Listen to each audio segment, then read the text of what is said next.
first thing in the morning. It's gonna be a double upload day.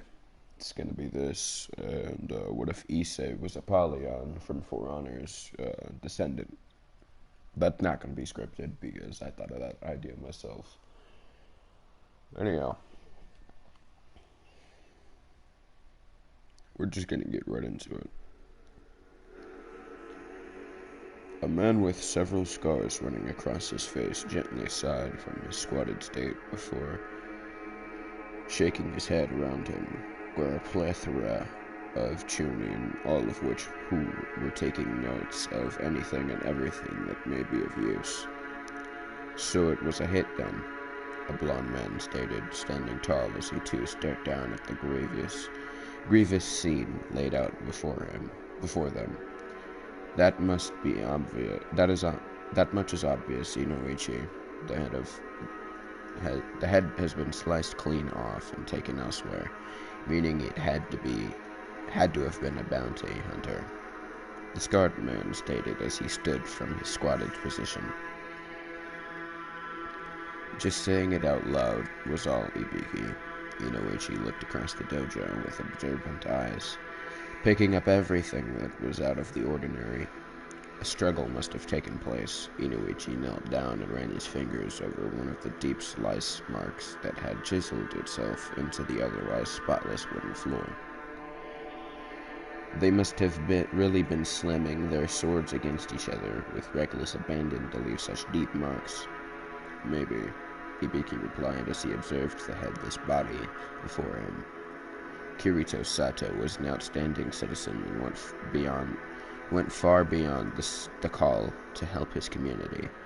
Yes, there was a bounty on his head for his past deeds, but Konoha was willing to give him amnesty so long as he put his past behind him. Amnesty. Yeah, whatever. Looks like his past finally caught up to him, Inoichi stated as a chunin came up and whispered. Came up to As a chunin came up to him and whispered something in his ear. Nobody outside witnessed anyone coming in or out of the dojo since his final lesson several hours ago. Ibiki wasn't fazed by this, however, as he was too fixated on the grisly scene before him. Ibiki, the person who killed Kirito, was either a professional or a shinobi. Oh, how can you tell? See how the body is laying on its stomach. Either Shinobi was able to quickly get behind him and stab him with the sword, or the body was turned over as to misguide anyone who came to investigate. Ibiki closed his eyes and sighed at this train of thought, but it's clear that he was stabbed in the back, meaning the former is more likely. If it was a shinobi then, why was there such a fierce sword battle across the dojo? Wouldn't a shinobi just end it the moment they could? Inoichi asked, confused by this predicament. The assassin may have been toying with him, but if he wasn't a shinobi, then that means Kirito may have been bested in a duel and finished off from behind. Pause. Ibiki rubbed his temples in a vague hope to subdue the headache that was brought on by this murder. In any case, we can't learn of what really happened until there is more evidence that presents itself. So the killer would get the reward and disappear into the shadows, Inoichi asked with an irritated voice. I don't like it any more than you do, but what can we do? For now, we will book it as a successful bounty hit by a private individual until we have more evidence on who could have done this, Ibiki stated, with that even tone he always carried. Come on. Oh, I guess you're right, Inoichi said, knowing that this was probably just another murder that happens from time to time within the village. Come on, we have to file this at TNI headquarters, Ibiki said as he walked towards the exit with Inoichi following close behind. Scene change 2 days later. What will you have me do, Danzo-sama? I asked before kneeling before the man that has trained me into the ground. It has only been 2 days since I killed Kirito, and already Danzo has summoned me once again. We were currently standing within the darkened warehouse that had so much blood stained across its steel walls and concrete floors. Your previous mission was a success, but do not let it get to your head, Danzo said as he walked around me inspecting my new wares. Your clothes suit you, hard to make out your identity, and keeps you concealed at night. Your approval greatly honors me, Danzo-sama, I replied, keeping my head down. Your next mission will begin now, Danzo said, moving straight into business. A member of the CCC has been leaking confidential information to a third party. A scroll was placed down in front of me by a root agent before disappearing back into the shadows that surrounded us. Complete the mission according to the specifications.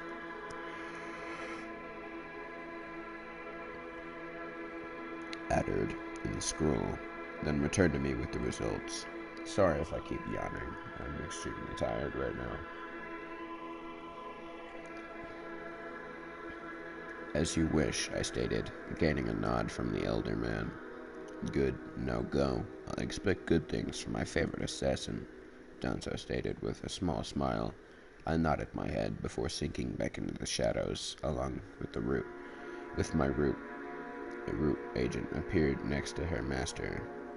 T1, to be exact. Trainer 1, if y'all don't remember.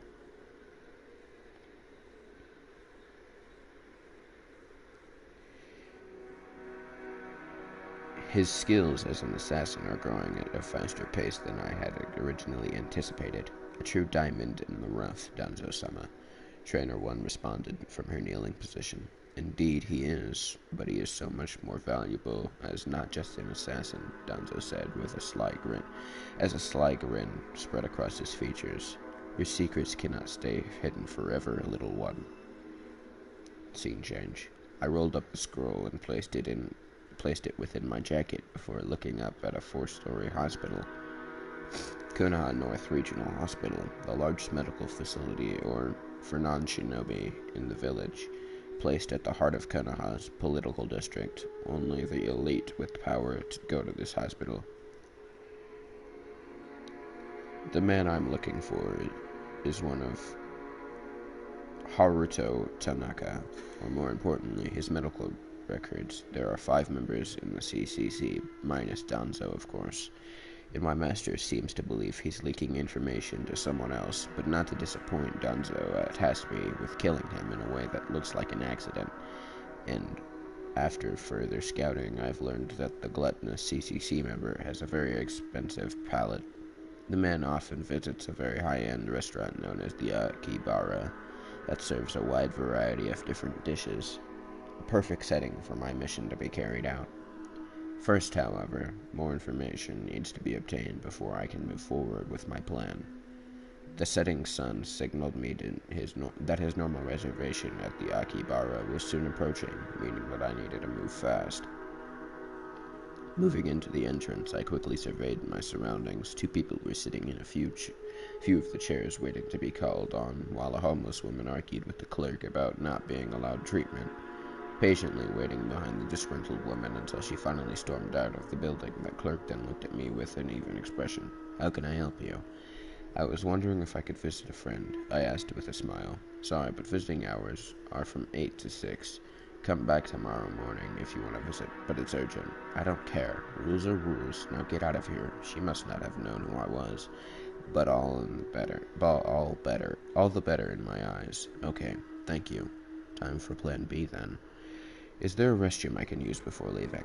Around the corner to your left. The clerk had already went back to writing something down in her notebook. Without another word, I moved into the male's restroom and looked all around until spotting the janitor's closet. Checking to see if it was locked, which it was. I produced a lockpick and went to work. Every now and again, I would check over my shoulder with my dark vision to see if anyone was approaching. A satisfying click resonated in my ears, meaning that the door was now open. Swiftly entering and closing the door behind me, I locked the door and looked around the small room with my eye until my eyes landed on an air vent. Based on the schematics of the building, this should lead me to the hallway close to where I need to go. Opening the vent was simple, and after removing the filter, I blinked up into the middle shaft. Slowly, I crawled through the maze of vents, blinking up until I found and blinking up until I finally reached the panel. Until I finally reached the third floor where my target was. Undoing the vent panel, I silently slipped into the hallway after checking if nobody was around. There should be very minimal activity on this floor, based on what was housed here. With my dark vision active, I crept through the building, dodging a few doctors, moving to a fro until I reached the edge of the building, or edge of the hallway. My dark vision spotted two guards standing in front of the door, clearly bored out of their minds. Not shinobi, but they're in my way. Schematics to the building revealed that this door was the only way into the room. Looking about, I found a storage closet not too far away with a possible distraction. The door wasn't locked, giving me full access to the contents inside. Pushing a beaker off the edge of the shelf, making a very loud crashing noise, I moved into an empty office across from the storage room. What was that? I could hear one of the guards ask. Let's go check it out, the other responded as I watched them with my dark vision move away from the door and towards the storage closet. It sounded like it came here. It came from in here. Silently, I moved behind them before moving down the hallway. But this is just the storage closet, he stated as he opened the door to see a broken beaker on the ground. Rats, maybe? Beyond that, I didn't hear or care to hear for that matter. My simple distraction worked, and I was at the door, quickly lock-picking the door. I entered the locked door behind me. Not needing to turn the lights on, I looked around the stacks of file cabinets. My feet carried me through the rows of files until I finally came across what I was looking for. Naruto Tanaka, there you are. Opening the drawer, I quickly flipped through the folder until I landed on what I needed. After memorizing the contents inside, I placed them back where I found them and closed the drawer. I swear, this place is haunted, one of the guards said from outside the room, making me turn to see them standing outside the door again. You really believe that? The other responded. How else would a beaker just fall over like that? I told you, it had to be rats or something. This is a hospital. You think they'd just let vermin like that crawl around in here? It's the only logical explanation, and now we have a new problem. Now a new problem has arisen. How was I going to get out? I could wait for the shift to change, but who knows how long that would take. By the time a new set of guards rotates in my window could be closed and my plans foiled. Looking around the room for any secret exit I was unaware of. I devised another simple plan for them to move away from the door, to play on the fears of the unsure guard. Slamming my shoulder into one of the filing cabinets, the guards outside immediately took notice. What the? See, I told you, this place is haunted. The other guard looked annoyed and unsure as he unlocked the door. Let's go check it out. What? I don't want to go in there. Oh, would you man up? It's our job. The guard walked in to the room and flipped the lights on before pulling out a baton. Now come on, and let's see what that noise was.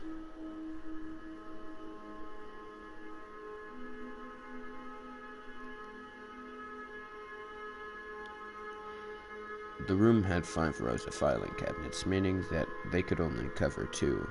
You move down the far right, I'll move to the left. We'll meet up in the middle, okay?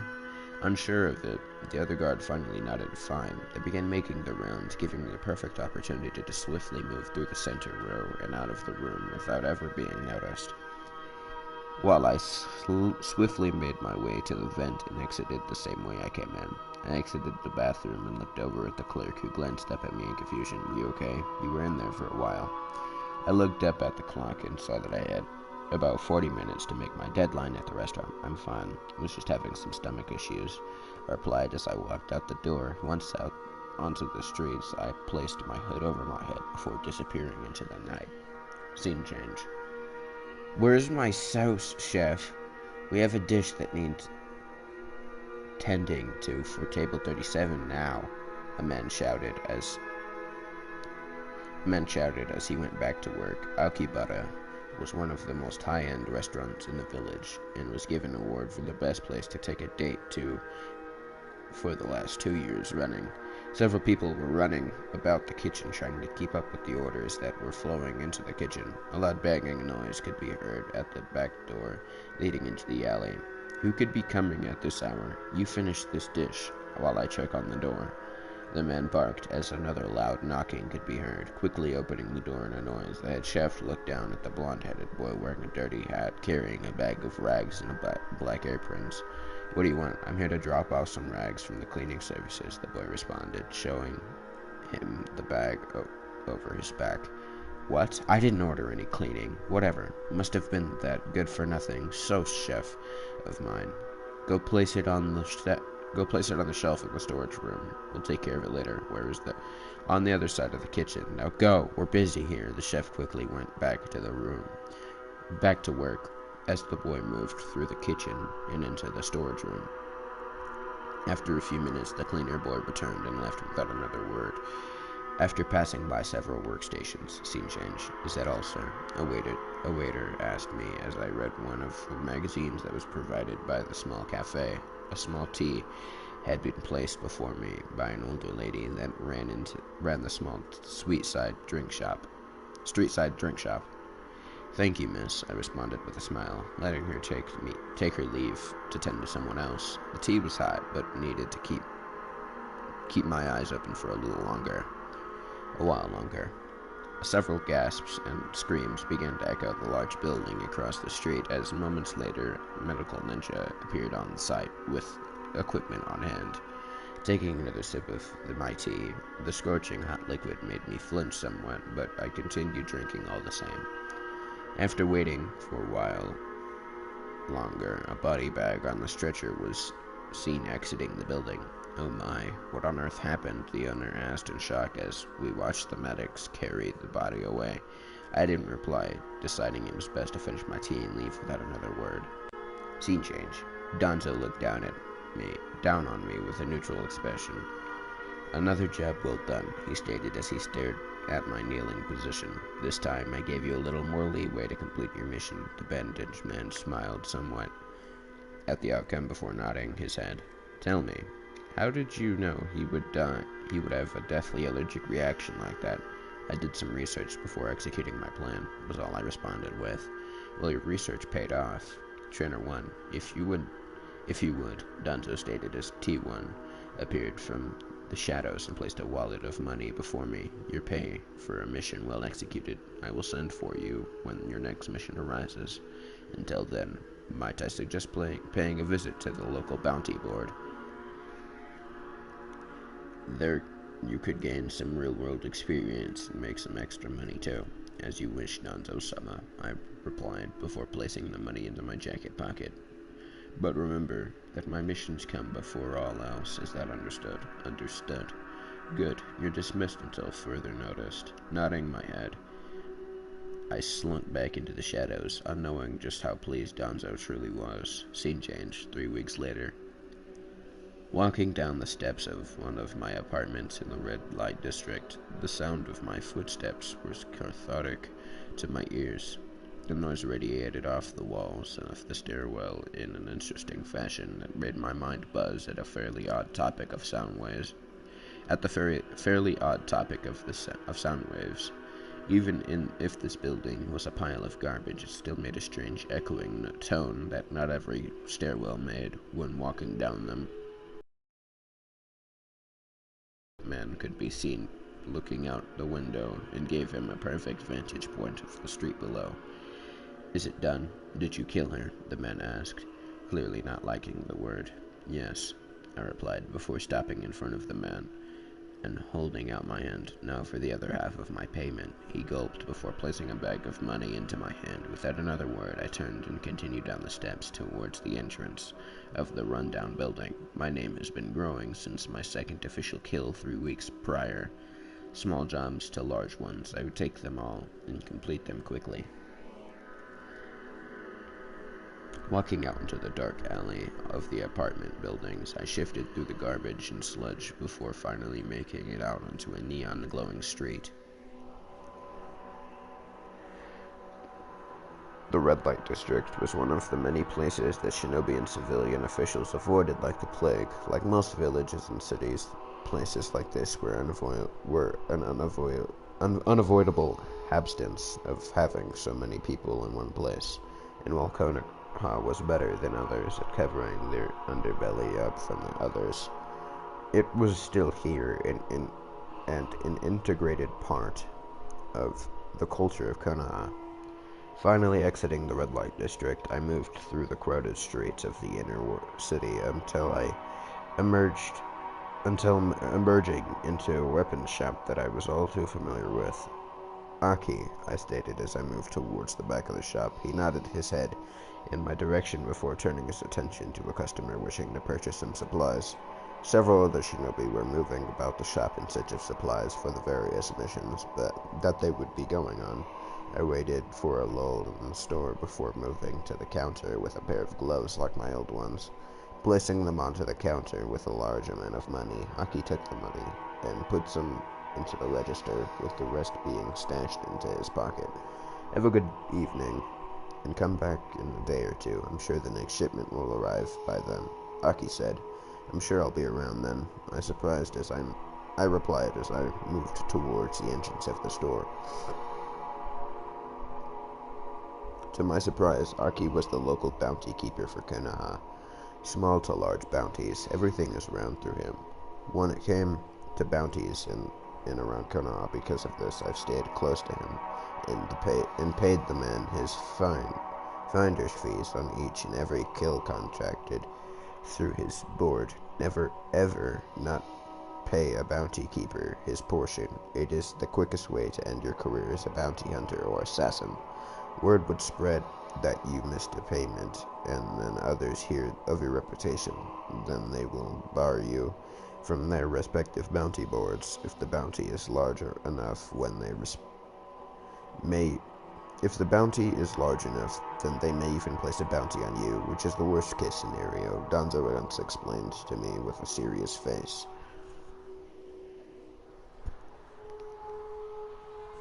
Aki was in the beginning hesitant to give me contracts, but when he received word of my triumph over Kirito from an unknown source, his mind quickly changed. The swordsman had a large bounty on his head, rank C to be exact, and anyone who could complete a bounty like that was worthy enough to take harder bounties. Aki was only disappointed that he wasn't the one that contracted me to kill the target, unlike his daughter and now deceased wife. He wasn't a shinobi, he didn't know any jutsu, and he wasn't able to run up walls like Tenten.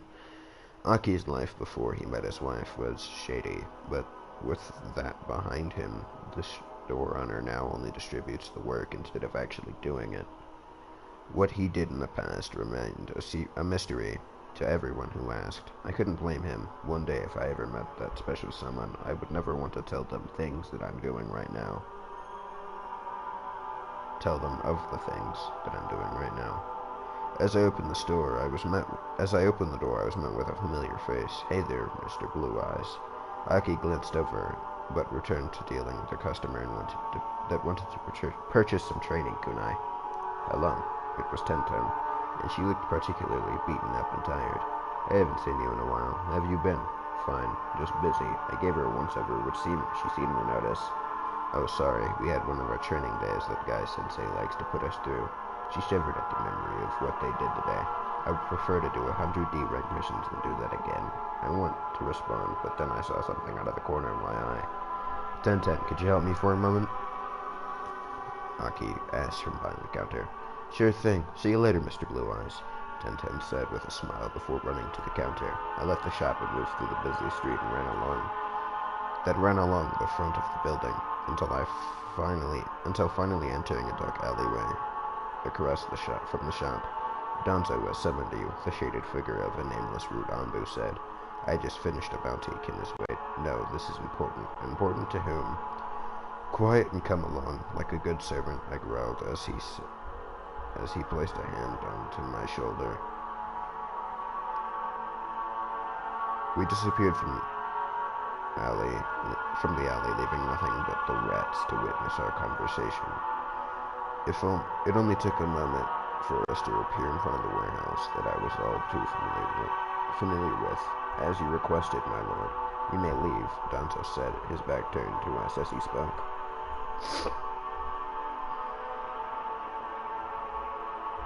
The route disappeared, leaving the two of us to ourselves in the stars above. Your name has grown over the last 3 weeks. 3 personal enemies dead, and how many bounties have you tallied up from the local bounty board? 6, 7, I replied, counting the one I did today.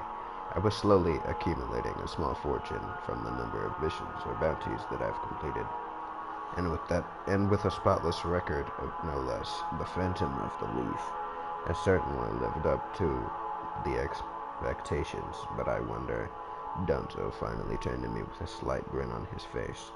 How has your home life been? Frowning at his words, I knew exactly what he was referring to. Ever since my outburst, Yui has been avoiding me like the plague. Every now and again she would try to talk to me, but I remained quiet, never speaking a word to my twin. While her father remained oblivious to the situation, Minato knew that I was distant, at least more than usual, but thought nothing more of it.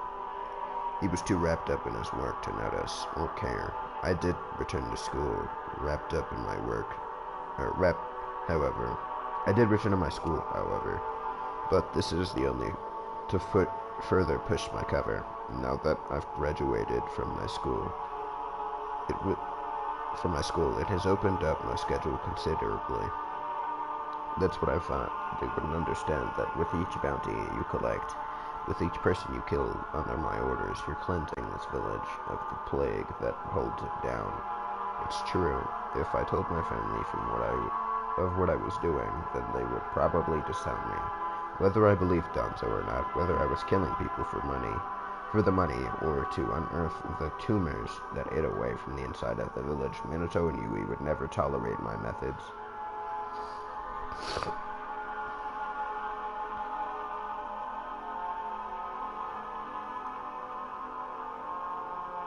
I have a new mission for you.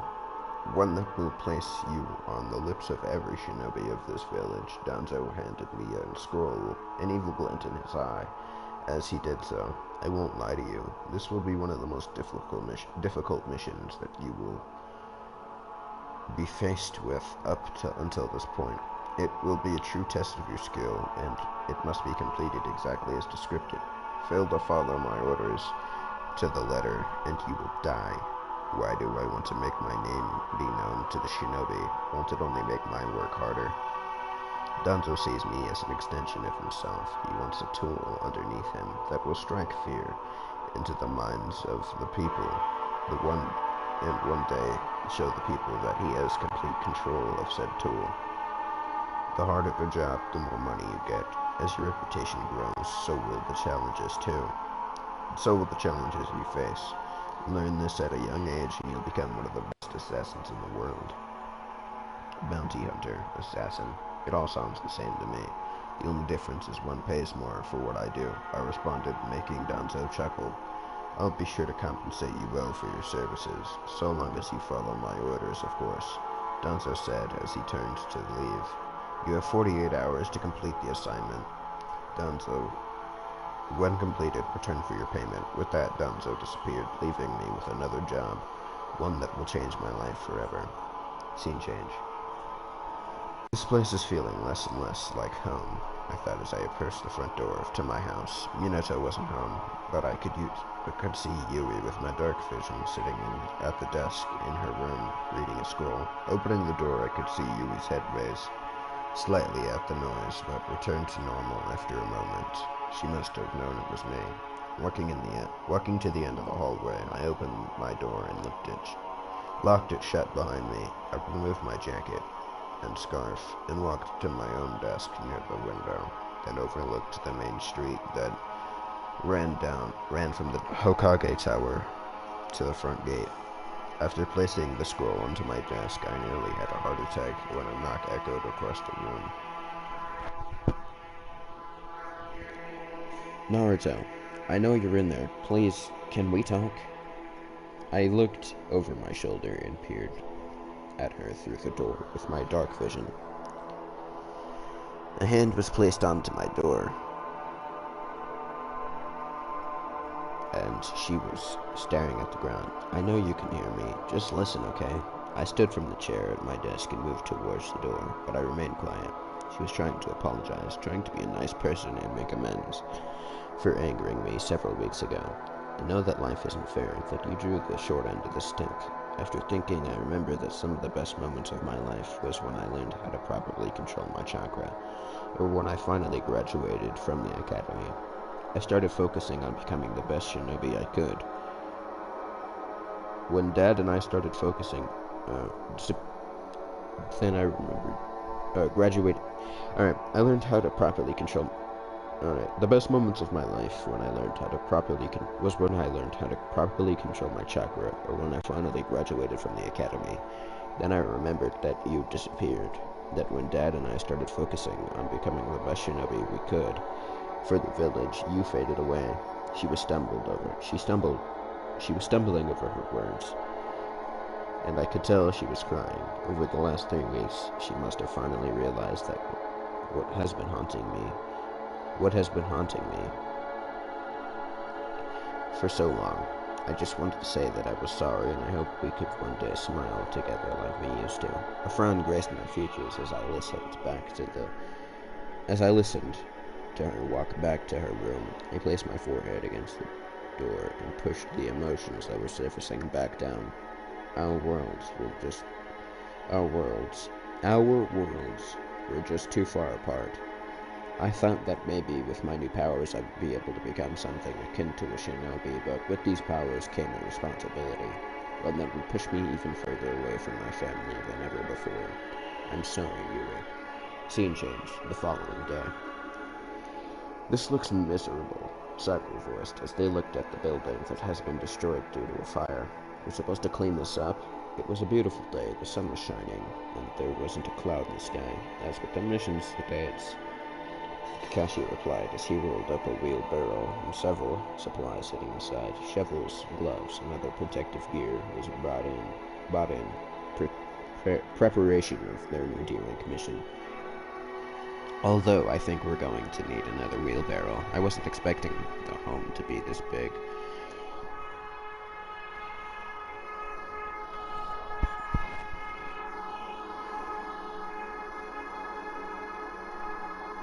They were currently in the suburbs on the southeastern part of town, a quiet little neighborhood that many middle-class families chose to settle down in.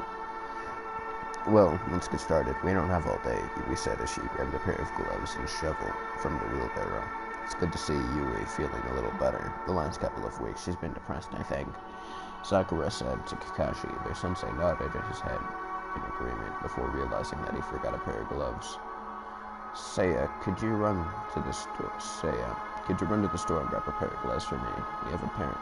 We have one pair too little," Kakashi said, making the brooding Uchiha give her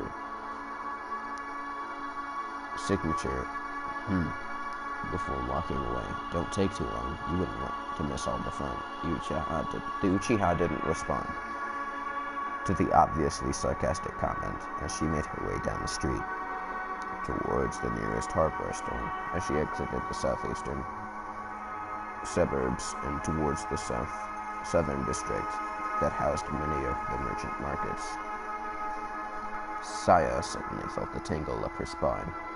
It was as if a pair of eyes were watching her from afar. Glancing to her side, she couldn't see anyone who looked out of the ordinary. Walking along the street, it was then that a small prick tickled the side of her neck. Jumping at the contact, Saya quickly turned around, but there wasn't anybody there. She rubbed the side of her neck where the prick originated, but found nothing was there as well. What is happening? Am I just paranoid? Shaking off the feeling of uneasiness, the Uchiha approached one of the stalls that was selling the products she needed. "One pair of work gloves, please," Saya asked as she pulled out the money. "Here you go, kid. The man said, but Saya then began to feel lightheaded. Handing the man the money, she quickly took the gloves and began walking back towards where her team was located. Before she could reach them, however, her vision began to blur, and her head began to hurt. What is going on? Saya thought, as she nearly tumbled over into a group of passing people. Am I sick or something? Hey, are you okay? A voice said as a hand was placed on her shoulder. Looking over to the source of the voice, Saya could only see a pair of blue eyes looking back at her in concern through her wavering voice. Saya went to say, but then everything went black. Scene change. I stared down at the passed out Uchiha with dead eyes. Pulling her arm over my shoulder, we began to move through the crowd of people, many of which sending us confused glances. Is everything okay? A man asked as we moved towards a small park where several children could be seen playing on the playground. I could tell that they were concerned because they knew who the person I was carrying was. Everyone knew who the last Uchiha was. And everyone in the village was in love with her for some reason. They liked her just as much as they liked Yui. Everything's fine. Just a little dehydrated. After some training is off, I responded with a smile. The large man still looked concerned, but nodded his head nonetheless. Finding a nice tree with some shade, I placed the knocked out Uchiha against the bark of the tree before sitting down onto the cool grass. The poison shouldn't last too long, maybe only a few minutes or so.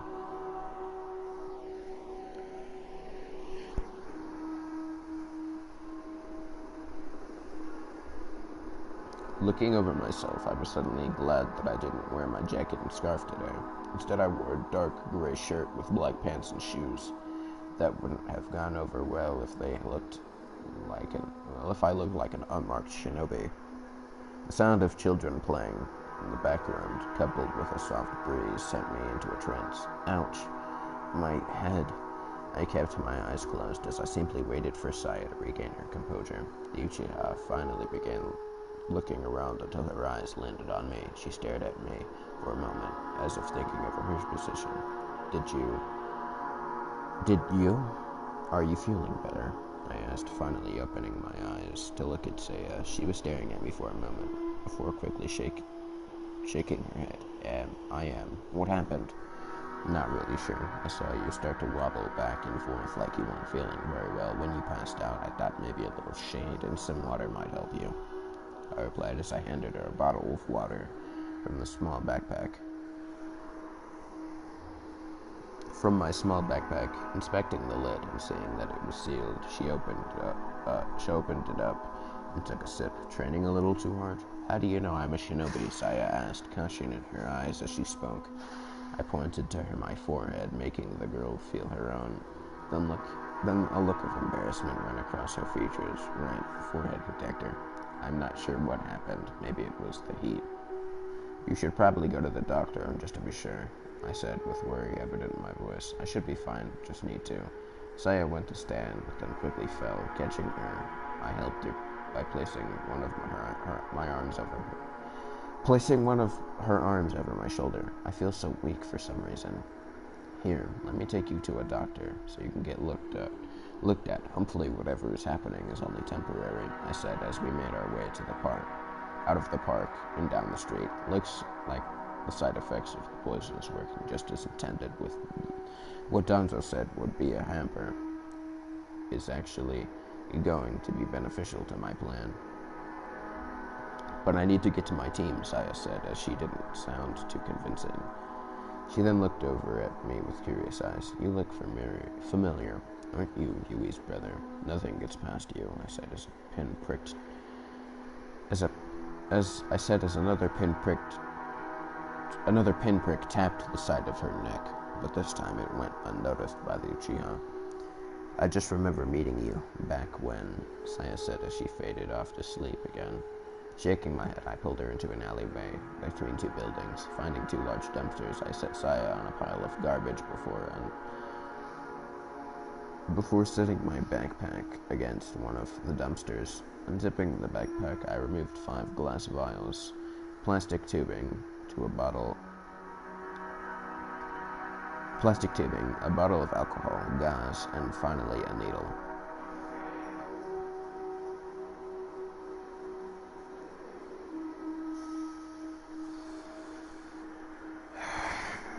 Sorry, I just need to catch my breath a little. I pressed the needle into her arm and watched as the red liquid moved through the clear tubing. 2 minutes later, the 5 vials were full, and the needle out of her arm. I pressed hard against her arm and waited for the blood to clot around the small entrance wounds that the needle created. Oh, man.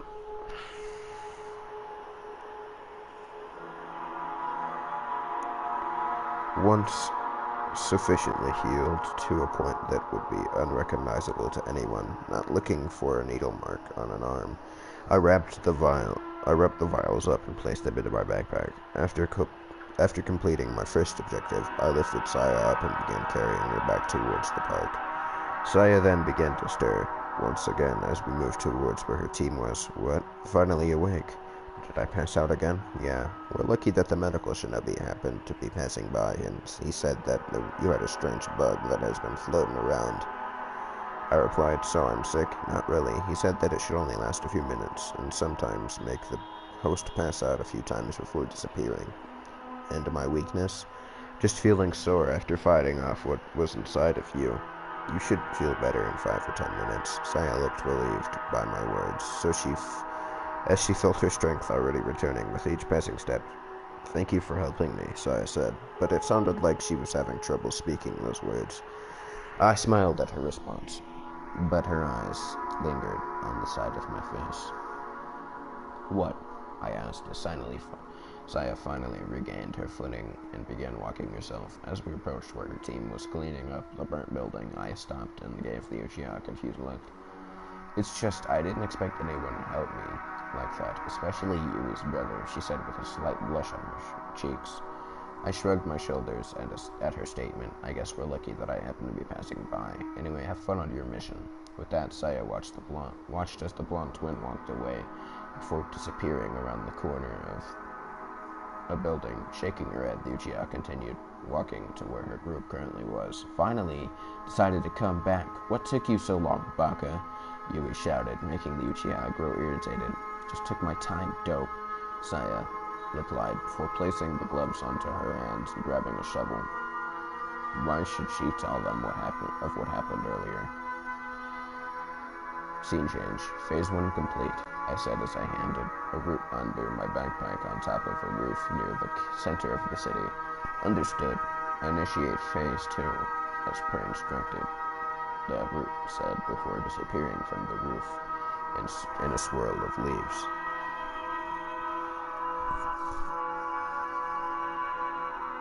Right. Phase 2. I breathed in heavily as I thought of what was to come.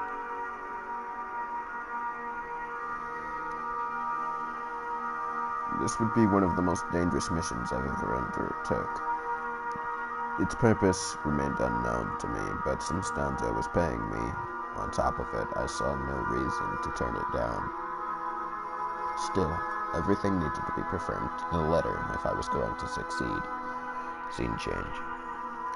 Do you want to get a bite to eat with us, Saya? Sakura asked, hopeful that her teammate would accept after being turned down so many times. I'll pass, Saya replied, before turning and walking towards the Uchiha district, where quiet training field awaited. Come on, Baka, you never eat with us. It's part of team building, Yui replied, but the stoic girl continued walking without a word. Fine, see if we care. The Uchiha was soon out of the earshot of her team, and with only a mild headache this time. Why do they insist on inviting me to dinner every time we finish a mission? Shaking her head, she continued walking through dense crowds as she made her way towards the Uchiha district. It was the only place in the village where nobody would bother her, and the only place that she could remind herself why she must become strong. As she moved towards her old home, the crowds became thinner with each passing step. There wasn't many reasons for ordinary people to travel to the clan district unless they needed to deliver something. Even then, the clan in question would normally send out their own member to retrieve whatever it was that originally needed delivering.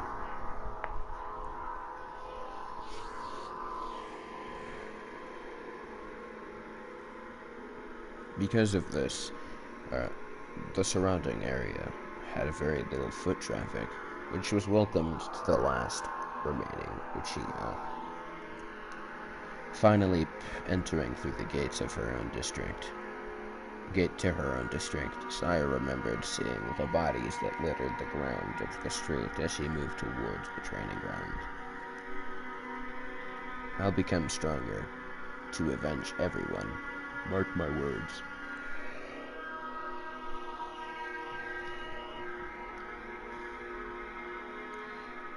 Saya shook the feeling of remorse from her body as she continued walking. It was then that something cold ran up her spine. Saya stopped and began looking around the Uchiha-marked buildings around her. It felt like her eyes widening, Says quickly began looking around in desperation. Itachi! Saya shouted to the empty street, her eyes dancing wildly over each corner of darkness. The only light came from the street lamps that lined the street. I know you're here. Come out and face me, you coward! Only the buzz of the lampposts met my ears. Itachi. Then she saw a dark mantle looking at her from the door of her old home. Filled with boiling rage, Saya charged after the mantle as said figure disappeared into the darkness of the place that she once called home. It has to be him. Nobody else has ever made me feel so much raw anger.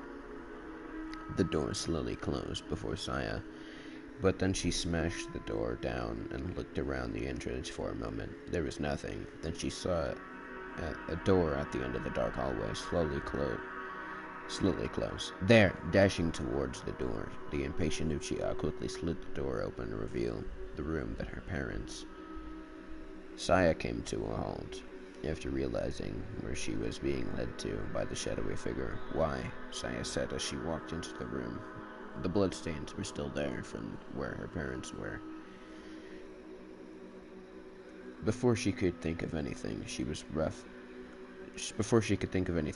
roughly turned around and smashed in the face by a metal object. Scene change. I threw the shovel I was holding off to the side and turned to the knocked-out Uchiha 3 times in one day. Are you that oblivious? So many openings. The rope that sat in the corner of the room was quickly tied around her ankles, knees, arms, and wrists. After this, I went to work with removing any hidden weapons that could be found over her body, as I dragged Saya to the center of the room, where the only light coming in was from the street lamp outside of the single window in the room. My mind began to wonder, so what Danzo told me was true. Saya's parents must have been killed in this room. It's the only reason why she would freeze up like that. Dropping the prodigy onto the ground, I moved back into the shadows and awaited her eventual return of consciousness. It took her a few minutes, really, but after a while, Saya began to stir from her forced slumber.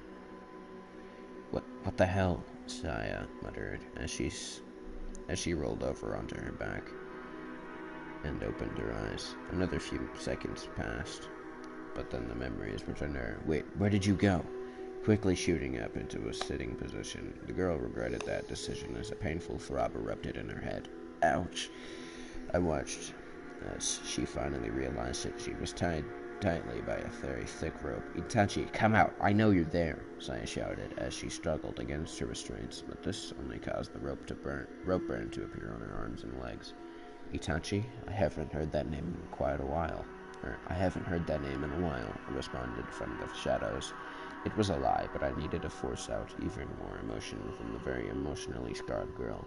You aren't my brother, Saya said, anger seething out of every one of her pores. No, I'm not. Saya, staring into the darkness where my voice was coming from. But you know who he is. Tell me where he is. Those words were said in a very threatening tone. No. Tell me where he is, you coward. Saya. Oh, it scared me. Sorry about that. Tell me where he is, you coward. Saya struggled against her restraints even more, but they wouldn't budge. I swear, if you don't tell me where that murderer is hiding, I'll force it out of you. Not part of my contract. What do you mean, contract? Before your clan was murdered, did your father include you in their clan meetings? Are you a shinobi from another village? Is that what's going on here? Saya replied in anger, trying to steal the secrets of the Uchiha. I'm not a shinobi from another village, I replied. I'm an individual contractor. Now answer the question. Go to hell. A fist was smashed into her face, making her fall to the ground. Grabbing onto the ropes that bound her arms at her back, I pulled her back up to a sitting position. Your family has many secrets, secrets that are only discussed amongst the most elite of your clan. My employer is trying to learn of as many of them as possible. Saya was still slightly dazed as I removed my grip from the rope. I quickly disappeared back into the shadows, where as my target began to come out of her daze. Now I'll ask again. Were you present? I see what's going on. The person that hired you was Itachi, wasn't it? Saya slightly smiled as the idea seemed to finalize in her head. He's scared that maybe your father told me something about the clan that was possibly withheld from him. The girl laughed at the thought. The thought finally seemed all too real in her head. That he sent you, a mercenary, to extract information because he couldn't return to the village otherwise. How pathetic. Then a sharp pain exploded from her body, making the Uchiha scream in agony. Looking down, she saw one of her kunai sticking out of her upper thigh, the blood oozing out of the wound. Looking up, she saw the hooded man with a scarf. Looking into her eyes, a purple aura radiated from the darkness within the darkness, making him look like a demon. You will tell me. You will tell what you know. I twisted the blade, making her scream once more, in due time. Scene change. You didn't have to come with me, Sakura said as she carried a box of food with her towards the Uchiha district. Yui smiled as she placed her hands behind her head. I know, but we need to work on our team bonding, Yui replied, making Sakura sigh and shake her head. Besides, I want to see if that idiot is coming up with any secret moves without me knowing. Is that the real reason you came? Sakura asked, but with a sweat drop. But Yui already had an evil gleam in her eye. You can't be serious, Yui. We're on the same team. Then they heard it, a blood-curdling scream as soon as they entered the Uchiha district. Was that? That was Saya. Come on, Yui shouted as they dashed down the empty street of the compound. What's going on? Sakura asked, to nobody in particular. But then another scream reached their ears. Sakura was becoming increasingly worried with each step they took. Don't know, but we'd better hurry. This way, Yui replied, as they turned a corner to see a home with its door smashed in. Over there. Saya has to be in there, Sakura shouted as they stopped near the door. Sakura, Yui said, gaining her teammate's attention. The Jinchuriki could tell that she was nearly scared to death of what was to come. Find Kakashi and bring him here. But what about Saya? I'll scout the situation and find out what's going on. Hurry up. Hurry and find our sensei, Yui said, gaining a quick nod from her teammate. Be back soon, Sakura said before running back down the street, breathing in heavily. Yui entered the building as quietly as possible, but as she entered, she saw her teammate at the end of the hallway. She saw her through the door that was left open, bleeding and tied down so she couldn't move. Saya looked to be knocked out with a small amount of blood dripping from her mouth. Standing over her was a black-garbed mantle with a scarf and a hood. Saya, Yui shouted, on instinct for her teammate's health. The mantle looked down the hallway as if not surprised that she was there. The darkness underneath the hood made it impossible for her to decipher who it could be.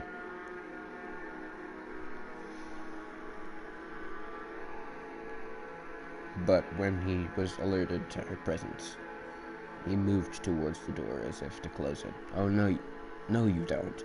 Dashing towards the closing door, Yui ran as fast as she could. The door closed in front of her, but less than a second later, she smashed through the said door with her shoulder.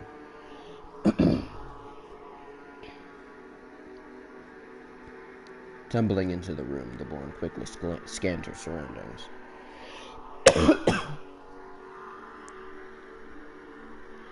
But it was empty, save for the unconscious Uchiha. Where did he? Shaking her head, Yui began untying her teammate and treating her wounds to the best of her abilities. Chasing down the perpetrator would have come after she tended to Saya's wounds. Scene change. She knew nothing, I said, as I approached the dark figure in front of my training warehouse. Nothing, you say? Danzo questioned as I came closer. Fugoku had yet to integrate her into the upper echelon of the Uchiha before the massacre occurred. Saya is unaware of any secrets that her family may possess other than the Mangekyo Sharingan. But I suppose it was to be expected, Danzo said as he rubbed his chin and thought. In any case, a job well done. You fulfilled your mission parameters even if the end result isn't what I wished. Here is your payment for the mission. He placed a large sum of money into my hands, which I quickly stashed away. You've proven yourself able to complete missions against shinobi, which is incredible in its own right. Even if your target was emotionally unstable, congratulations, my young assassin. Thank you, I replied with a bow. Yeah, a bow, sorry. I will call for you if something else comes up. Danzo turned and began walking away until we meet again. With that, he disappeared in a swirl of leaves. Saya, I thought, as I turned and began walking down the streets towards the warehouse entrance. Emotionally imbalanced, just at the mention of her older brother. Everything Danzo's told me about the remaining Uchiha has been true. Itachi's Sharingan must have been very powerful to leave a lasting scar like that. After leaving the warehouse district, I began walking towards my home with my payment in my pocket. The Naka shrine seems interesting, and I'm sure if Danzo knew about it, he would have gained even more power from its secrets. Something that I cannot allow until I know what's going on. Lowering my hood and taking off my scarf, I looked up into the night sky and frowned. Was this what my life was going to be like?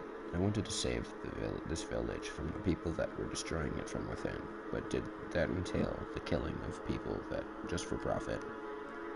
Possibly, but if this was what it takes to save this village, then so be it. The consequences would catch up to me at some point, and when they do, I would gladly pay it in full. Scene change. What did you see, Yui? Kakashi asked. They were currently at the hospital outside of the room that housed their teammate. After finding their sensei, Sakurin and the Jonin quickly made it to the Uchiha district to find Yui, doing her best to stop the bleeding. The three took the knocked out Uchiha to the Shinobi Hospital, where they currently trying to recollect what happened, and since Yui was the only one to actually see what happened firsthand. When I first entered the building, I saw Saya on the ground in the room where we found her. Standing over Saya was Yui sighed as she tried her best to recollect what happened. Sakura quietly listened to the conversation. Having not been there near the end, she could only tell her sensei for screams that they heard on their initial approach. Was what? Kakashi asked. A man wearing a black jacket and a hood with a scarf that covered the lower portion of his face. When I began running down the hallway, he turned to me and closed the door. Not 1 second later, I smashed the door down, but when I scanned the room, he was already gone. You were recollected. That's when you two showed up, a few minutes later. Kakashi placed a hand onto his chin, and thought he probably escaped out the open window, but to do so in that short amount of time, that means he is very fast. Who is it, and why did he go after Saya? Sakura asked. I'll have to ask Saya what she saw when she wakes up. There's still information to confirm what's going on, Kakashi said as the doctor exited the room. How is she? She'll be fine. The kunai wounds on her legs, on her leg, arm, and back should heal within 24 hours. The bruises should be gone before that, the doctor replied as he handled the clipboard to the Jonin, who gave it a once-over. Is she awake? Sakura asked. She is, and you can see her at this time as well. Thank you, Kakashi said as he handed the clipboard back. No serious damage was done. Beside the light head trauma, stab wounds, and other bruises, she should be fine. I see. Well, thank you again, Kakashi said as he opened the door to the room as the doctor disappeared down the hallway. Come on, let's see how Saya is doing. This gained a nod from the two females as they entered the room. Saya had her head against the pillow, but she was staring out into the late evening sky through a window near her bed with a glazed-over expression. Saya, Sakura explained before running to the bedside. The Uchiha never looked over, instead kept her eyes staring out into the darkness of the hospital. How are you doing, Saya? Kakashi asked. Can't stand the heat. Bruh. How noisy. Sorry about the interruption.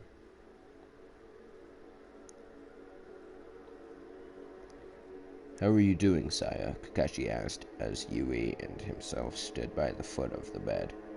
She then looked over at the man with the look that the Jonin hasn't seen in a long time. Yui, Sakura, can you please wait outside for a moment? But why? We have every right to be here, Yui complained, but the look she received from her teacher demanded obedience. Fine, let's go, Sakura. The pinkette looked between the two before reluctantly following her teammate out into the hall. Once the door was closed, Kakashi looked at Saya with a hardened expression. Who was the person who attacked you? He was sent by him, Saya said, with as much venom as she could muster. Kakashi, of course, knew who Saya was referring to, but it still didn't make any sense. Why would her brother randomly send someone to attack her? Why? To extract my secrets that my father may have told me, Saya explained. Each word that left her mouth only fueled her anger further. Itachi sent him to make sure he didn't miss anything. Slamming her fist into the side of the bed in annoyance, the girl remembered that she was forced to tell the Dark Mental what she knew. And I actually told him what little I knew. Damn it. Not wanting to prod into the topic further, Kakashi decided to switch the direction of the conversation. And what of the man? Can you give me a physical appearance? He wore a black jacket and a hood with a scarf around the lower portion of his face. While in the room he mostly stuck to the shadows, but I think he was about our age, might be a little older. Internally, Kakashi sighed. This was the exact same description that Yui gave him. Anything else? There was this one thing. The journey's hopes perked at this, where when he stabbed me in the leg, I could see his eyes glow in a dark purple in the darkness, where his eyes should be.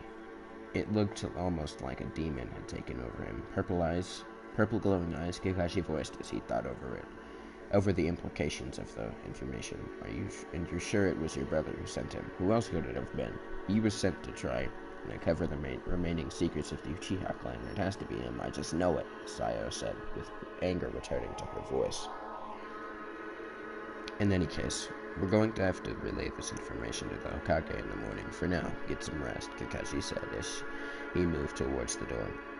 If what Saya said is true, then this man shouldn't be too much of an issue.